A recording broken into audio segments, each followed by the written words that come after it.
Welcome, everybody, to the LinkedIn for B2B Growth Show. I'm your host, Michelle J. Raymond, and I am joined by a local this time. Welcome to the show. Thank you so much, Michelle. Awesome to be here. I don't speak to enough Aussies, and that's when you and I spoke for the first time a couple of months ago. I think we were penciled in for 15 minutes, and we nearly went for an hour. I seem to have a recurring theme around that. I met you, first of all, through your company page, which is called the B2B Playbook, and you also have a podcast of the same name, which I've been on record. It is the only podcast that I actually listen to. Now, I hate podcasts. Yes, I'm the host of a couple of them. Yes, I love appearing on them. I hate listening, but yours is different and I find it really valuable. And we're going to go into this about why I think it's great. But George, how did you get started on LinkedIn? How long ago? Where did it all begin? First of all, that's very, very kind of you. Thank you so much. And it's wonderful to have you listening. And to anyone out there who gives us even just one episode, I can't thank you enough.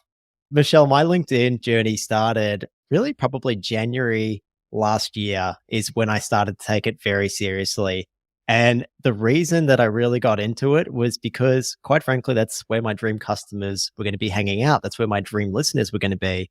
So the B2B Playbook is all about teaching B2B marketers how to grow sustainably online. So we're teaching them demand generation. And Michelle, as you know with the podcast, once you have the podcast, you got to find somewhere to get that in front of your dream audience. And for us, B2B marketers, a lot of them hang out on LinkedIn, and that's where we went.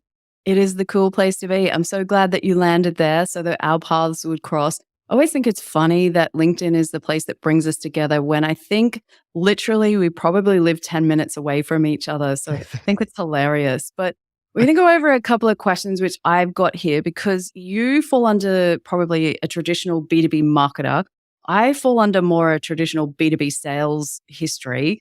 And so I've got some questions that I want to ask just to get some clarification around when we're going to build a demand engine. What does it look like? But before we even jump into that, what is demand generation, George? Like, how would you explain it? That is such a good question. And I see people always trying to define it and redefine it. People say that it's content marketing. I personally think that it's, sustainable, good B2B marketing strategy. But I think to define it, to me, it's a go-to-market strategy that ultimately, Michelle, builds an intense desire in your dream customers to purchase from you. And the way I see it, it's actually comprised of two parts. The first is demand creation, and the second is demand capture. I'm actually going to start with the second and then move to the first. So demand capture, that focuses on those who are ready to buy from you right now. So if you think of the total market of people who could buy from you, so the 100% of market who could be your customer, there's typically only 3% in buy mode. And I'm sure that on the sales side, you have seen that. And when it comes to demand capture, it's really trying to capture that existing demand as efficiently as possible.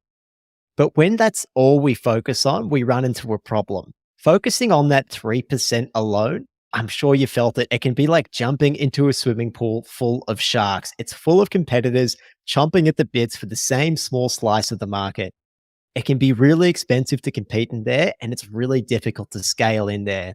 And ultimately, you're competing in a group of people who are ready to buy right now, but it becomes a price and feature war and a race to the bottom because they don't truly understand why you are the best fit for them before they're looking to buy.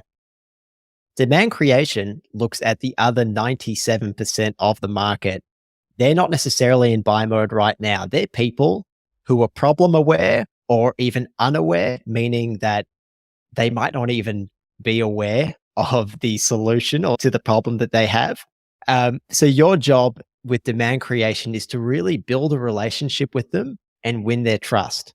And you want to make them prioritize that problem and lead them to the logical conclusion that you are the best product or service available for fixing it. So when they're ready to buy, they don't go to your competitor, they come straight to you. And that's what we want. We don't want to lose them. George, I was actually talking to Ty Heath, who is one of the B2B Institute that LinkedIn runs the other day. I was talking to her. They've done some research that says in a year where we're financially unstable, there's a bit of doom and gloom financially, those numbers around that 3% actually drop down to probably 1%, which is a year like we've got today. So everything that you've mentioned there, it's even more critical that we get this sorted. So for me, I always wondered, I never knew the difference between what looked like content marketing to me and demand gen. I was like, aren't they the same thing? So I really appreciate you like bringing that together, because sometimes there's so many acronyms, so much jargon out there in marketing land that sometimes I'm scratching my head just going, what the hell is all of this stuff? But when we're talking about demand gen, what are the benefits? Like, why should B2B marketers that are listening in today, why should they care about it? Yeah, plain and simple. I think that the real downstream effects of demand gen are you get better inbound leads. The marketing that you're doing has a more positive, real impact on the business. You see that through faster sales cycles, and you're driving more word of mouth. So you end up getting better inbound leads, Michelle, because you're building relationships with those dream customers and you're educating them before they're actually ready to buy. And when they're finally ready to buy, they come to you, and they should be clear already on the unique value that you can offer them compared to your competitors. So there's more of a focus on the quality of the leads rather than the quantity. And what that ends up doing is it makes your sales funnel much more efficient, because sales don't have to waste so much time servicing a bunch of leads that don't want to talk to them. On the faster sales cycle side, that can appear to become faster because at the point at which someone becomes a lead for your business, they appear in your CRM, they're on your radar, they're much more educated now on the product and your solution. So there's less work for sales to do. So that's why we can take that average sales cycles length from, say, 90 days down to 80, 70, whatever it might be, because they're so much more educated. And then finally, demand generation that's really well executed. It drives word of mouth in places that marketers can't traditionally track, but buyers hang out in all the time, like forums, chat groups, communities, that kind of thing. Is the cool word for that, is that dark social? Is that what you're alluding to on that one? It is dark social. And I see so many people talk about dark social, and it is kind of a cool word. I guess maybe I should use it more, but I just like to think of it as in places that, you know what, as marketers, it's hard for us to track. You said some things just before that my sales ears pricked up. It's like you're getting those sales quicker. You've got better quality leads, which for me means, like you said, not wasting time. And for me, I find even in my own business now, what happens is by the time I'm on a call with somebody, it's pretty much a no-brainer. As long as they've got enough money in the bank, they'll work with me because they've already seen what I'm capable of. They see the results. They know whether they like me. They trust me, all of those kind of things that we set out to do. So when we actually get on that call, it almost becomes just about logistics.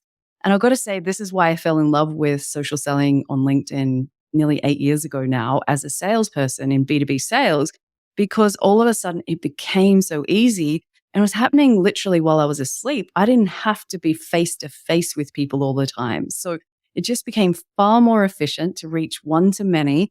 And then the conversions, look, that's why I'm here. And I think it also helps getting higher prices and shortening those cycles, as you said there. But George, when it comes to demand gen marketing, is it a short or a long-term play? Yeah, Michelle, I think it's a longer term play because to drive demand, there's a whole process, right? I think we'll probably get into that later in this show, but you've got to really deeply understand your customers. Then you've got to create genuinely helpful content programs that are different to what your competitors are doing. And then you've got to distribute that content in places that your dream customers are hanging out and educating them on your product and what it does. And all that stuff really takes time. You can accelerate that process if you have some paid media and you've got a team of people to help you as well. But when you're a lonely in-house marketer, all of this stuff takes time. And that's why I totally acknowledge that so many in-house marketers in small teams, they have so much to do already. That's why I say try and set 20% of your time and budget aside for this demand creation exercise, because one day the demand that you're capturing at the moment is going to slow. You are going to run out and you're going to wish that you created demand a long time before you have. So make sure you get started there. The other side to demand generation is the demand capture side. And that can be a bit of a shorter term play because that's really all about optimizing how we're capturing that existing demand right now and how can we do it more efficiently. So that's an ongoing process. And I suppose an example for capturing existing demand would be Google Ads, right? When people have a problem and they're looking for a solution, they Google it. That's why a lot of companies start there first. But a lot of companies waste a lot of money on keywords on Google and searches for those that don't have a really high intent to convert with them. And so demand capture as a shorter term play would be going in there and trying to make that as efficient as possible, cutting out any wasted spend. I would imagine as a marketer in today's world, you are probably asked to do more and more with less and less time. Do you find with the marketers that go through your B2B Incubator program that they're trying to be everywhere, trying to do everything, and daily firefighting probably takes over rather than these long-term plays? Is that some of the pain that these B2B marketers are facing on a daily basis? Yes, it is. It's a huge pain. And so much comes from the pressure from the executives above them, the sales to the side of them. And marketing for so long is just in service of both of these, particularly in smaller organizations. And they don't have the bandwidth to think about how this plays into a longer term strategy. A longer term strategy requires engaging these stakeholders, the executives, the salespeople, sitting them all down and actually mapping out who are our dream customers. I know you say that it's for this group and that group and this group, but we need to focus because we only have limited time and resources. And that's often a first step that is so difficult to do. So when we come to them, sometimes because the company has actually paid to invest in a program, all of a sudden they start getting heard. We tell them how to have these conversations with these people around them, and the business starts to get that focus. And when you get that focus, you start to get that time back. I can only imagine some of the people that are reaching out for your help that are doing their best, stretched to the max, trying to make a budget stretch even further that they may or may not even have. For me, just the marketers that I talk to, when you're managing multiple platforms, paid, organic, all these kind of different things, it's just theoretically, I don't even understand how you can logistically do it in any one day, week, month. The firefighting that happens in everyone's jobs these days, I think just means you have to maybe take that step back. How did you choose your dream customers for your business? Yeah, for us, it was really clear who we were serving because I guess we were in that situation ourselves. So I was agency side for some time and I worked with B2C and B2B organizations. And I very quickly realized that we weren't really able to have the impact agency side that we wanted to, because to do things that you really need to do to create a great demand gen program, you can't do from an arm's length as an agency. You have to really be in that business to really deeply understand those customers, to create genuinely helpful educational content with subject matter experts. I should add, Kevin also works in-house in a B2B organization. So we are well attuned to the pain points. And we just saw that this group of people weren't being serviced properly. Very often, an organization would sign on with an agency. They'd go after and try and get some lead gen. There wouldn't necessarily be great results from that. And the issue was they weren't doing the work in-house first. Agencies are great to scale something that's already working, but this work needs to be done in-house first. So we identified that problem. We saw that there was a real need for these marketers. I suppose we validated that by creating the B2B Playbook podcast. And then we just got amazing feedback from all our listeners, and the listeners who were reaching out to us were from small B2B organizations. And that's when we thought, you know what, we've got to give people a way of actioning this in their business right now. And that's why we came up with the B2B Incubator. Which I love. And if anyone hasn't subscribed to your podcast, the B2B Playbook, I recommend that they do. If you go back and start at the beginning, you will get a masterclass in how to execute this as a B2B marketer, especially in an in-house team. For me personally, you can listen to those episodes by themselves, or you can go back and listen to it. It's just brilliant the way that you've done it. And as I said, completely the opposite to me. I love the way that you guys have planned that out. It's just something that I'm always like, could I learn from you? The thing that you actually said there, which I have the same thing. So I have people reach out, even if it's for company page management, they reach out to me and they want more business. Everybody wants to grow their business. That's the whole point of why I started this podcast. But when they come to me, George, and they can't even tell me who their dream clients are, I can't send a message to anyone on any level, be it through content or events or whatever we want to set up. I can't do it if I don't know who I'm talking to. Am I talking to the wall? Am I talking to nothing? Like, where is it? And I get the flip side of that. I've been speaking to some people that are marketing managers that have zero ideas how to use LinkedIn, that are paying agencies to do the work and trusting them to do the right work, and they're getting no results. And it's a really expensive lesson that I'm not sure everyone learns. I think it can be a costly mistake over a long period of time, because if you don't understand how it works, how do you know that the right things are working? So I think there's a big dollar savings when you go back and do that work and actually narrow it down and have a plan in mind. My training, just like yours probably, starts with having a game plan. I redid my training over Christmas because I realized that what I was doing through my training is also saying to people, look, just jump in. Here's how you use LinkedIn. And I was almost encouraging them to dive in that deep end and start swimming with the sharks, as you said, without even knowing where they were headed to. And it was a recipe for disaster. So I stepped back on that, told people, stop, just like George says, stop. Don't just be busy for busy's sake. No one's got time for that. We're going to talk about actually building a demand engine. Now, is that demand engine? Is that a term that you guys coined? It's not one I've seen before. Is it yours? No, it's not ours. To be honest, Michelle, I don't think we've really coined anything other than our 5Bs framework. Our 5Bs framework is for executing and implementing a demand gen program. But in terms of creating new terms for the category, we haven't gone into that. That's not my strength either. Before we jump in, can you tell people what your 5Bs are, just so that they know how you guys work through things? Yeah, for sure. So our 5Bs framework is really our strategy for sustainable B2B marketing, or as others call it, demand generation. Put really simply, the first B is what we call be ready, and that's about really deeply understanding your customers. The second B is what we call be helpful, and that's about learning to develop relationships through helpful and educational content.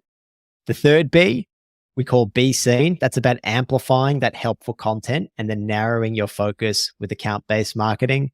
The fourth B is about optimizing all that workflow that you've done in those first three fundamental stages. And then the fifth B is going to be, and we haven't got to this in the podcast yet, Michelle, but it's all about how you can use some of the advanced tactics that are normally reserved for the big players with the big budgets. That's awesome. So how does this play into creating the demand engine? Are they tied together? Let's talk us through this.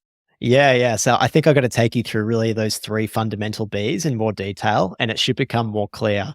So as I said, that first B, be ready, that's about getting everything in order, like we just spoke about.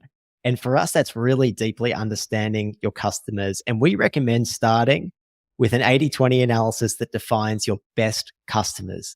So looking within your business and going, which are the ones that actually fit our business like a glove?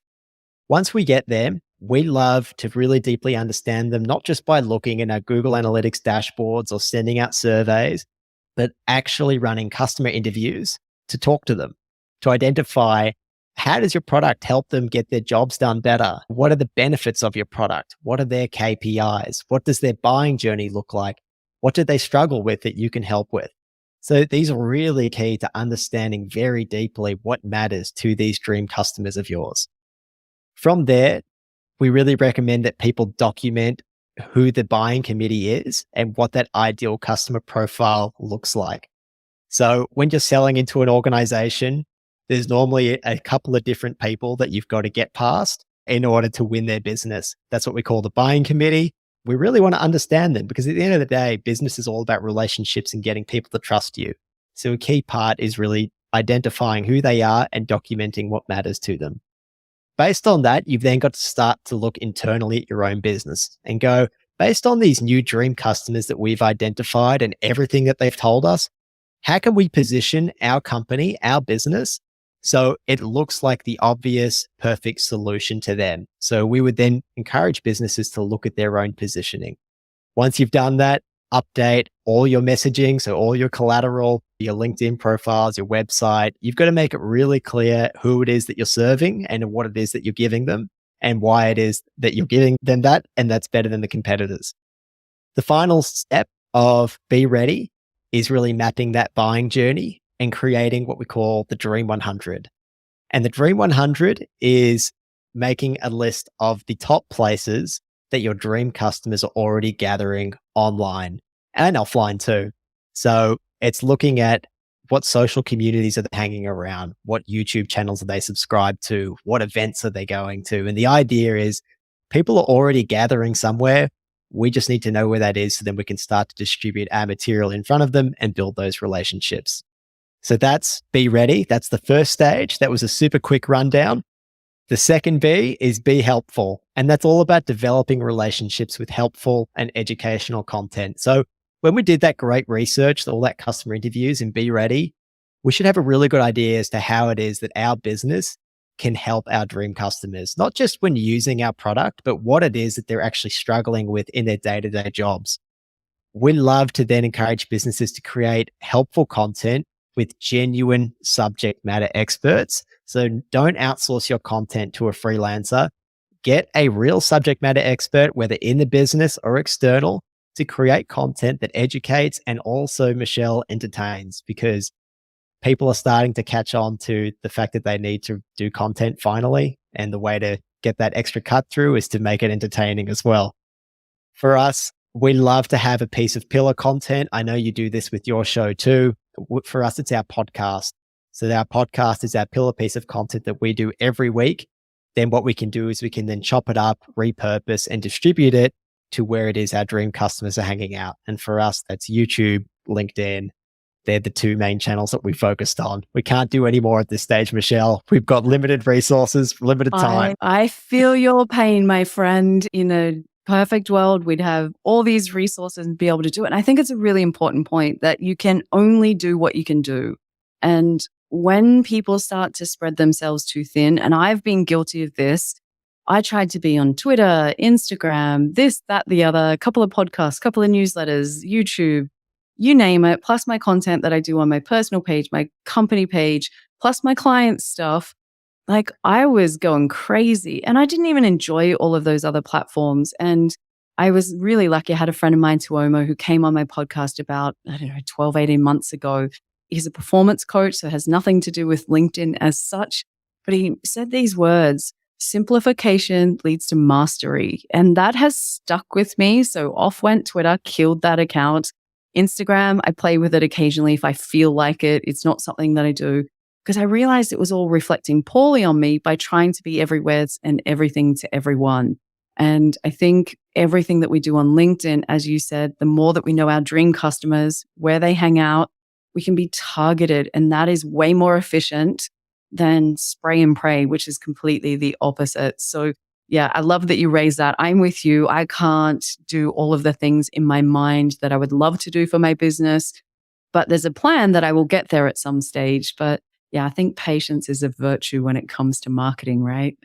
Yeah, I think the temptation is to look at big organizations and go, they're servicing all these different markets. They're in all these different channels. They're big. That must work.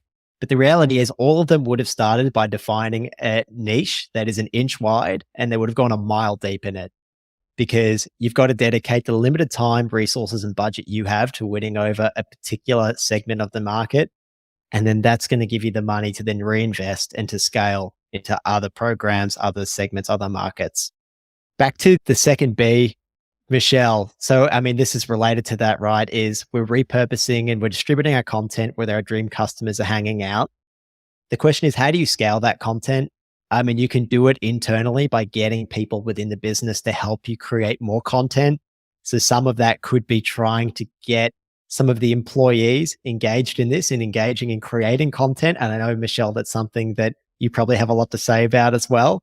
And the other part is, perhaps at this point, you can start to use agencies to scale the distribution of your content, not the creation of it, but helping you push it further using paid media.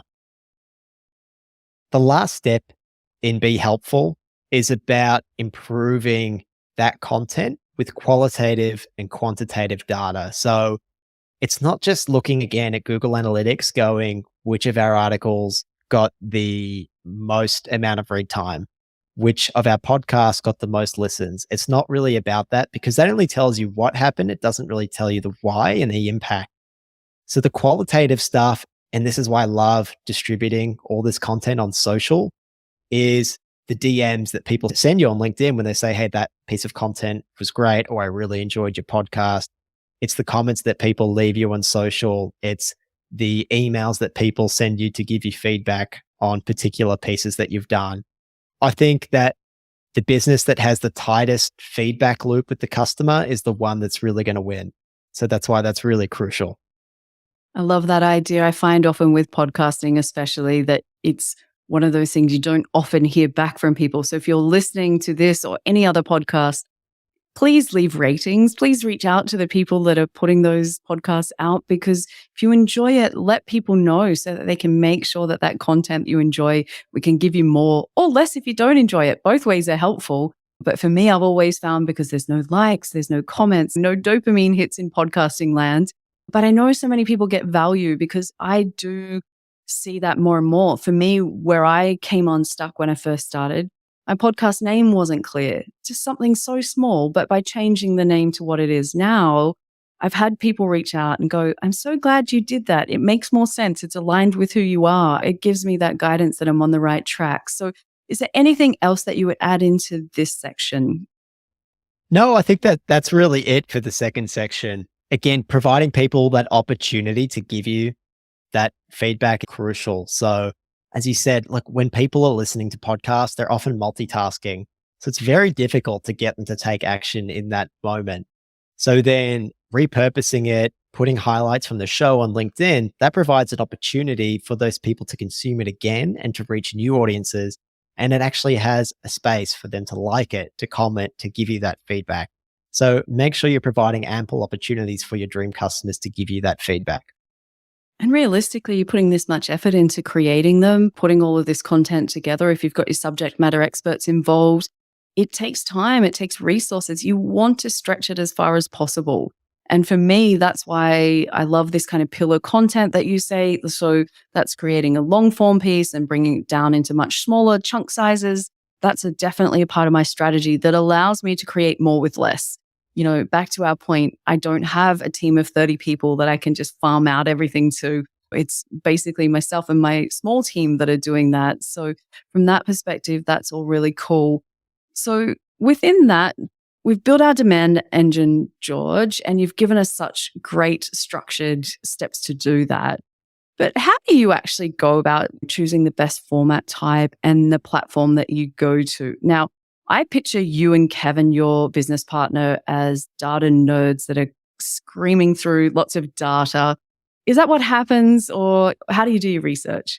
We used to be like that. We used to be really quantitatively driven, meaning hard numbers, looking in analytics platforms, slicing and dicing it up. Then we realized that we were just guessing. Like we were just guessing so much. We were inferring things that might not have been true. So we really rely on just directly speaking to our dream customers. I try and have at least a few conversations a week, every week with our dream customers to find out, where is it that you guys are hanging out? Where is it that you like to learn? So when it comes to choosing a platform, don't guess, just ask them. And you don't have to ask 100 people. Just define those very best customers of yours, interview 5 of them. Just 5 is probably fine.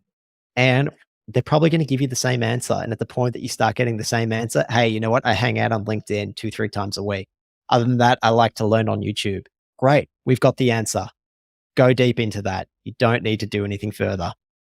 Takes the guesswork out of it, and you're going to deliver what they want, where they want it, in a format that they want, which, you know, may sound simple, but I'm with you. Too many people, again, if you don't ask the questions up front, you're going to learn by trial and error over time, which is costly, is going to drag out those life cycles and sales cycles. It's just going to be crazy.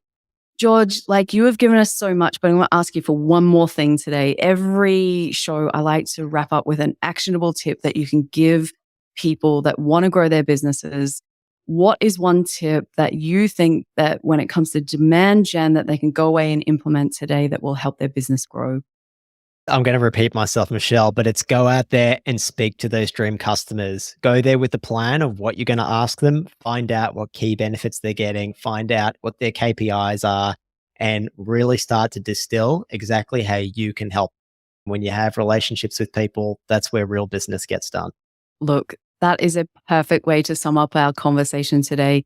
Again, it has been so great to have you here. I feel like I'm listening to your podcast, but even better, I've got you on mine. So I appreciate that you took the time today to come and share your knowledge with the audience. I'll be sure to make sure that there's lots of ways to contact you. And as always, I encourage people, I'll give you George's LinkedIn profiles and the company page as well.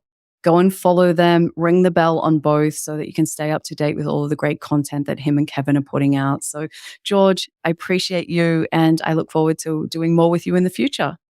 Absolutely. Thank you so much for having me, Michelle. And thank you all that you do too. I get so much value out of what you do every day. And it's really wonderful to have an expert like you.